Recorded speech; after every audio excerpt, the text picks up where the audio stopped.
Hey everybody, yesterday we did a pH test in our garden using an analog meter.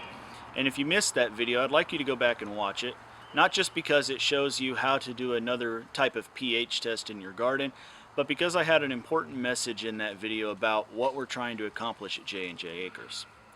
Today we're going to move forward with the chemical test to test for our pH, NP, and K.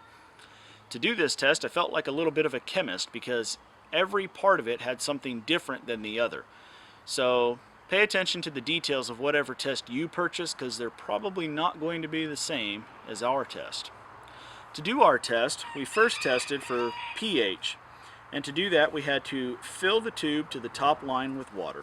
Again, we used distilled water to make sure that our municipal water did not somehow affect the test. We added in one of the pH testing tablets and then 1 capful of soil. We mixed that 10 times and then waited 1 minute for the soil to clear. Then we matched it up against our pH chart. In looking at this, I think that the green that they're using for the 7 pH is slightly darker than the green that the water turned up in our test tube. So I'm going to say that this is just slightly below 7.0, maybe 6.8 or so. Now we're going to move forward with the NP and K tests. To do these tests, we had to first prepare a solution.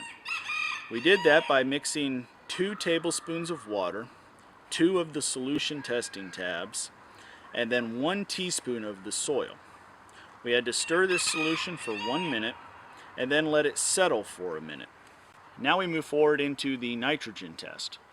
To do the nitrogen test, we had to fill the tube to the bottom line using the clear solution that we just made. Add 1 of the nitrogen testing tabs and then shake the tube vigorously for 2 minutes. After shaking, we had to wait 5 minutes for the color to develop. Obviously, I was quite disappointed with the results of this test. I never even got a pinkish colored water. It stayed a more murky yellow, which tells me that it must mean that it is extremely low. Now we move forward to the phosphorus test.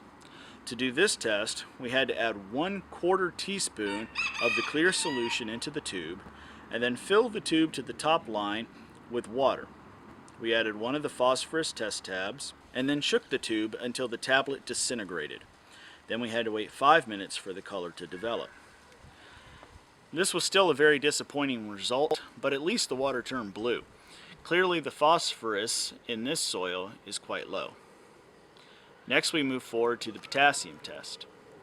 To do the potassium test, we had to fill the tube to the top line with the clear solution that we had made earlier and add 1 of the potassium testing tabs. Then mix until the tablet disintegrated and compare it to the color chart. Unlike the other tests where we simply compared colors, in this one we had to hold it over the black squares and compare the cloudiness of the water to the chart. I have to be completely honest with you, I don't quite understand those instructions because to me I can see each of the 3 examples just as well. So I'm not entirely sure what the reading is supposed to be for this potassium test, but I can't help but assume that because everything else was so drastically low that the potassium is low as well. So here we are. We have now officially tested the soil and we know that it is in poor condition. So I want to ask you, what do you think would be the best way for us to amend this soil? Reminding you that we want to try to use things that are strictly on our property.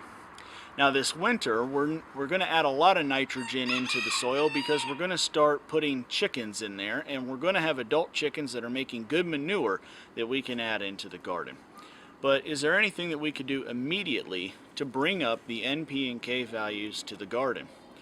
Or, if I want to bring these up immediately, do you feel like I am simply stuck and the only thing that I'm left to do is to go and purchase organic fertilizers? I appreciate y'all watching this. It's a hard thing to stare into the camera and tell you the truth about the quality of our soil, but hopefully by doing this, we'll show you some better plants in the future. Thank y'all for watching. We'll see you next time.